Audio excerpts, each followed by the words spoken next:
চলো এবার ঘুরে দেখি প্রথম সূর্য ওঠার দেশ অরুণাচলকে। আরও একবার ছুঁয়ে দেখি পাহাড়ি অনুভূতি, নদীর শীতল বাতাস, মেঘলা আকাশ আর প্রকৃতির অপরূপ সৌন্দর্য। যেন হাত বাড়ালেই ছুঁয়ে ফেলা যায় ভেসে বেড়ানো মেঘগুলো, আর মন হারিয়ে যায় পাহাড়ের নীরবতায়। কিছু জায়গা শুধু দেখে হয় না, অনুভব করতে হয়, আর অরুণাচল ঠিক তেমনই এক অনুভূতির নাম।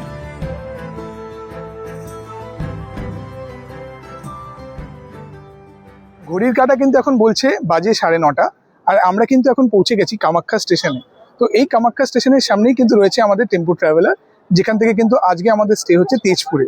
তো আসামের তেজপুরে আজকে আমরা স্টে করব, আর কালকে কিন্তু আমরা বেরিয়ে পড়বো অরুণাচলের উদ্দেশ্যে। তো চলো এই সফরের সবটাই তোমাদেরকে দেখাবো, যে এই স্টেশন রোডটা কেমন, আর কোথা থেকে আমরা যাচ্ছি, এবং কোথায় কোথায় স্টে করছি, এবং কেমন কি খাওয়া দাওয়া সবকিছুই কিন্তু দেখাবো এই ভিডিও ডিটেলস।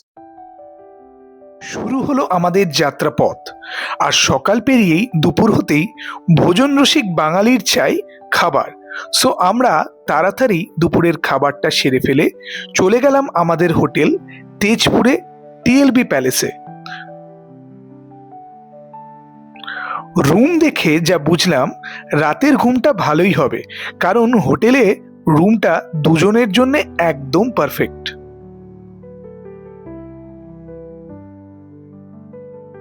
তেজপুরে হোটেলে চেক ইন করার পর আমরা কিন্তু এখন চলে এসেছি শ্রী শ্রী মহাবলেশ্বর টেম্পলে।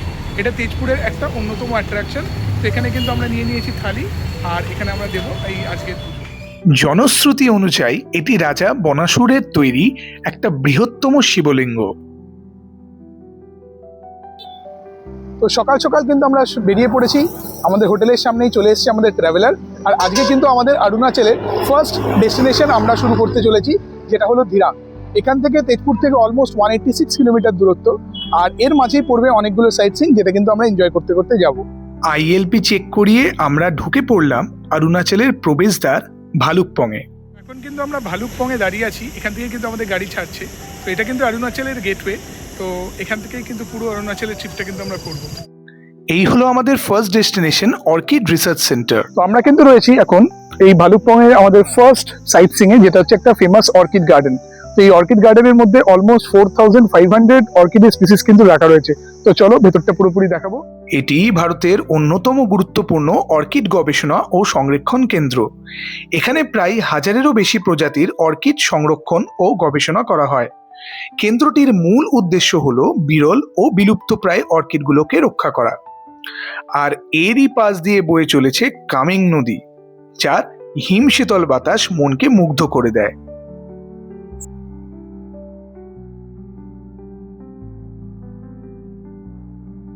সবুজে ঘেরা পাহাড়ি রাস্তার মাঝে হঠাৎ করে দেখতে পাই এক সুন্দর ঝর্ণা।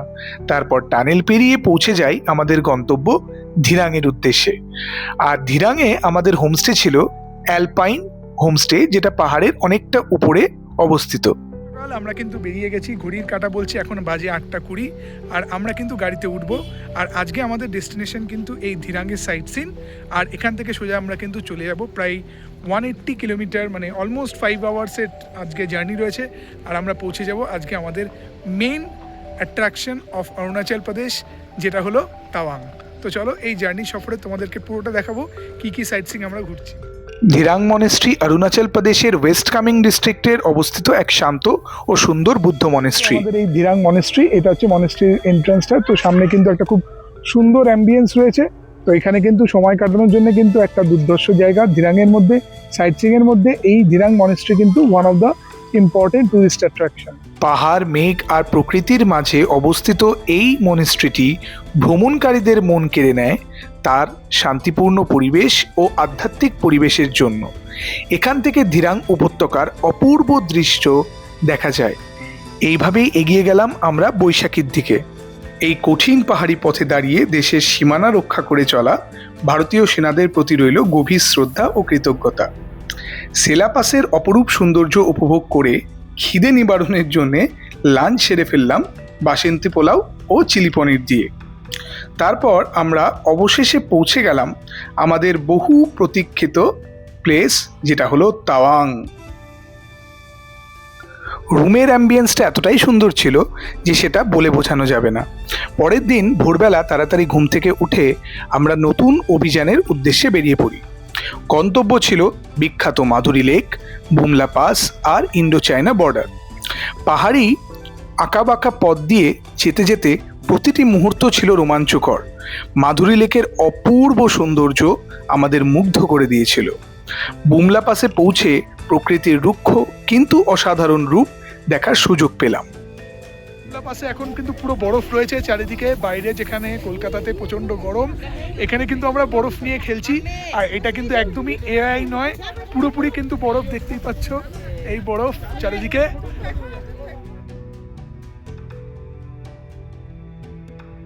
এখন পৌঁছে গেছি বুমলা পাসে, পুরো অনেকটা পরে এখানে রয়েছে ওই ইন্দো চায়না বর্ডার। তো এখান থেকে এরপরে আর কিন্তু ফোন অ্যালাউ করবে না, তো আমরা এখানেই ফটো তুলছি। মোটামুটি দেখতেই পাচ্ছ চারিদিকে বরফ। ইন্দো চায়না বর্ডারের দর্শন ছিল এই ট্রিপের অন্যতম আকর্ষণ। সীমান্তে কর্তব্যরত ভারতীয় সেনাদের দেখে গর্বে মন ভরে গিয়েছিল। দিন সকাল হতেই আবার বেরিয়ে পড়লাম। সো গুড মর্নিং সবাইকে। তো সোজা চলে এসেছি আমরা কিন্তু আমাদের প্রথম সাইট সিংয়ে, যেটা তাওয়াংয়ের ওয়ার মেমোরিয়াল। তো এখানকার টিকিট আমরা কাটছি 70 টাকা করে। আর পাহাড়ের বুকে এরকম টাইপের একটা ওয়ার মেমোরিয়াল, সত্যি একটা অনবদ্য এক্সপিরিয়েন্স আমরা করতে চলেছি। তো চলো ভিতরটা পুরো এক্সপ্লোর করে দেখাবো। তাওয়াং ওয়ার মেমোরিয়াল হলো ভারতের বীর সেনাদের আত্মত্যাগ ও সাহসের এক স্মৃতিস্তম্ভ। 1962 সালের ভারত চায়না যুদ্ধের শহীদ হওয়া সেনাদের স্মরণে এই মেমোরিয়াল। পাহাড়ের কোলে অবস্থিত এই জায়গাটি শুধু এক পর্যটন কেন্দ্র নয়, বরং দেশভক্তি ও শ্রদ্ধার এক অনুভূতির নাম। এবার আমরা পাহাড়ি পথ ধরে এগিয়ে চললাম আমাদের পরবর্তী গন্তব্য তাওয়াং মনেস্ট্রির দিকে। দূর থেকেই মনেস্ট্রির বিশাল ও অপরূপ রূপ চোখে পড়ে। এত সুন্দর আর শান্ত পরিবেশ যে মনে হচ্ছিল যে কোনো মধ্যযুগের বসতিতে এসে পৌঁছেছি। রঙিন স্থাপত্য, প্রাচীন ঐতিহ্য আর পাহাড়ের মাঝে অবস্থিত এই মনেস্ট্রি এক অন্যরকম অনুভূতি দিয়েছিল। এখানে দাঁড়িয়ে শান্তি, ইতিহাস আর আধ্যাত্মিকতার এক অপূর্ব মেলবন্ধন অনুভব করা যায়। আমরা রয়েছি এশিয়ার সেকেন্ড লার্জেস্ট মনেস্ট্রিতে, যেটা হচ্ছে এই তাওয়াংয়ের সবচেয়ে বড় মনেস্ট্রি। তো এটা কিন্তু দালাই লামার 15 এর মানে বেসিক্যালি পুরোটা কনস্ট্রাক্ট করা হয়েছে, আর এটা অনেকটা বড়। তো ভেতরটা আমরা পুরোটা এক্সপ্লোর করে তোমাদেরকে দেখাবো।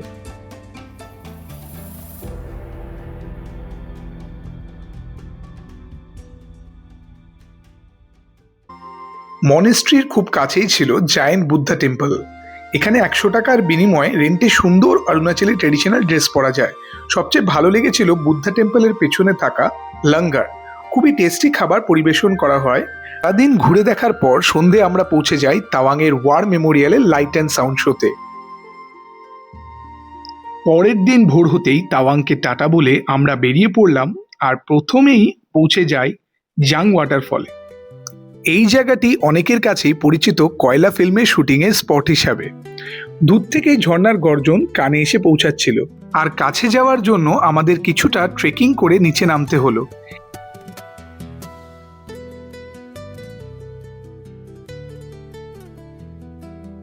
এরপর কাছে গিয়ে তার অপূর্ব সুন্দর রূপ দেখে চোখ জুড়িয়ে গেল। এই হলো কিন্তু একটা ম্যাসিভ ওয়াটারফলস, যেটা কিন্তু আমরা এই অরুণাচল প্রদেশে দেখলাম। এখানে কিন্তু চারিদিকে হাওয়ায়, জলের কিন্তু কুয়াশায় পুরো আমাদের জামা প্যান্ট সব ভিজে যাচ্ছে। কিন্তু এইখানে যদি এক্সপিরিয়েন্স না করলে এই ওয়াটারফলসটা কী করলে? তো অরুণাচলের মধ্যে one of the best waterfall কিন্তু এই নোয়াংরা ওয়াটারফল। উফ, দারুণ সে দৃশ্য! ঝর্ণা, নদী, পাহাড় আর চারিদিকে সবুজ গ্রিনারি। আমাদের যাত্রাপথের পরবর্তী গন্তব্য যশবন্তগড়ের ওয়ার মেমোরিয়াল। এখন আমরা রয়েছি যশবন্তগড় ওয়ার মেমোরিয়ালে। আমরা এই সাইট সিংয়ের জন্য নেমেছি। তো এই জায়গাটায় কিন্তু তোমরা দেখতেই পাচ্ছ পুরো পাহাড়ে ঘেরা, আর অনেক উঁচুতে এরকম টাইপের একটা কিন্তু জায়গা রয়েছে। আমরা কিন্তু রয়েছি একটা মিলিটারি বাংকারে, যেখান থেকে কিন্তু ইতিহাস তৈরি হয়েছিল। এখান থেকে কিন্তু ইন্ডো চায়না ওয়ারের একটা যশবন্তগড়ের খুব ইম্পর্টেন্ট লড়াই হয়েছিল। তো আমি রয়েছি এই বাংকারের ভেতরে। তো তোমরা দেখতেই পাচ্ছ অনেকটা উঁচুতে এই আর্মির বাংকার এরকমভাবে রয়েছে। তো এই ছোট্ট ছোট্ট বাংকারগুলো থেকেই কিন্তু অ্যাকচুয়ালি এখান থেকেই বন্দুকের নিশানা তাক করে চাইনিজদের ওপর কিন্তু অ্যাটাক করা হয়েছিল। আর এইভাবেই কিন্তু অরুণাচল প্রদেশ বা আমাদের ভারতীয় বর্ডার কিন্তু রক্ষা পেয়েছিল।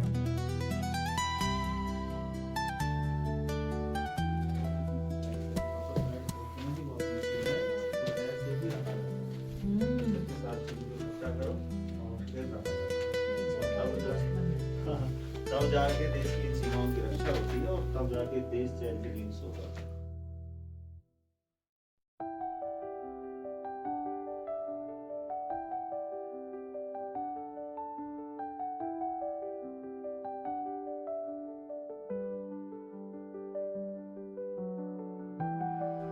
কিছুক্ষণ প্রকৃতির কোলে সময় কাটিয়ে প্রকৃতির অপরূপ রূপ মন ভরে উপভোগ করে আমরা বোমডিলার উদ্দেশ্যে যাত্রা শুরু করি।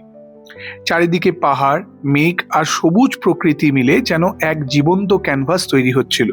পথের মধ্যে সেলা টানেল অতিক্রম করে সন্ধেবেলায় আমরা পৌঁছে যাই বোমডিলা মনিস্ট্রিতে।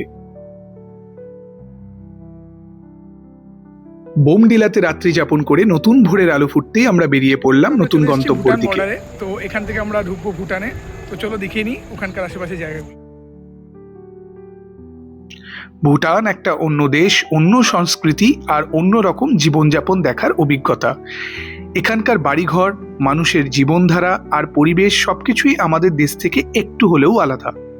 চারিদিকে পরিষ্কার পরিচ্ছন্ন পরিবেশ, পাহাড়ের শান্ত পরিবেশ মন ভালো করে দেয়। ভুটানের একদম ভেতরে, তো রাস্তাঘাট দেখতেই পাচ্ছ পুরোপুরি একদম ক্লিন। আর এখানে ঢোকার জন্য কিন্তু বেশি কিছু লাগে না, শুধু আধার কার্ড জমা রাখলেই কিন্তু এখানে ঢুকতে দেয়। তো আমরা মোটামুটি যাচ্ছি ভেতরগুলো, খুব সুন্দর নিট অ্যান্ড ক্লিন। আশেপাশে বাড়িঘরগুলোও রয়েছে, এগুলো ভুটানের সব স্টাইল, সব ট্রেডিশনাল স্টাইলেই কিন্তু ভুটানের বাড়িগুলো তৈরি করা হয়। তো যাচ্ছি, সামনে একটা সোজা হ্যাঙ্গিং ব্রিজ রয়েছে, সব ব্রিজের দিকে।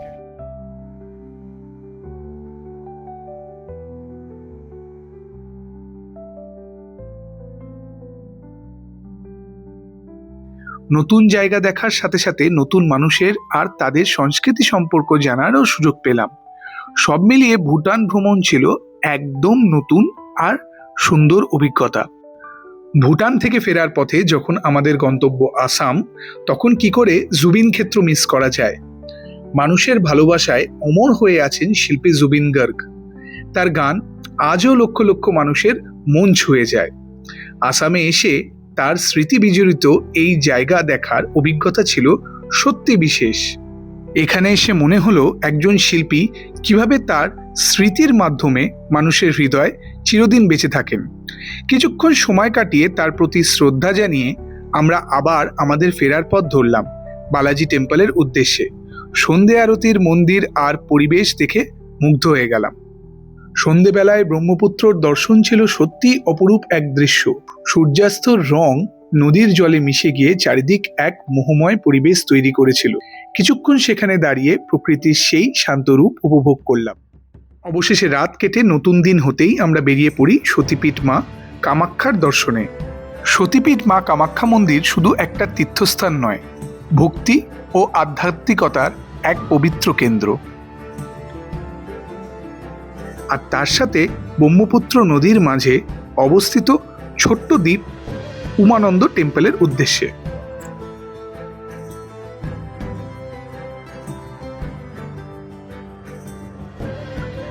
আমাদের এই ট্রিপটা অ্যারেঞ্জ করেছিল আলাদ ট্রাভেল এজেন্সি। তোমরা চাইলে যোগাযোগ করে নিতে পারো, ডিটেলস থাকবে ডেসক্রিপশন বক্সে। এইভাবেই শেষ হলো কিন্তু আমাদের অরুণাচল প্রদেশের ট্রিপ। এখন আমরা পৌঁছে গেছি কলকাতা স্টেশনে। খুব সুন্দর কাটালাম এই 9টা দিন অরুণাচল প্রদেশ এবং আসাম। তো ভিডিওটা যদি ভালো লাগে please like, comment, share and subscribe to our YouTube channel. Until then, be happy and be safe. Bye.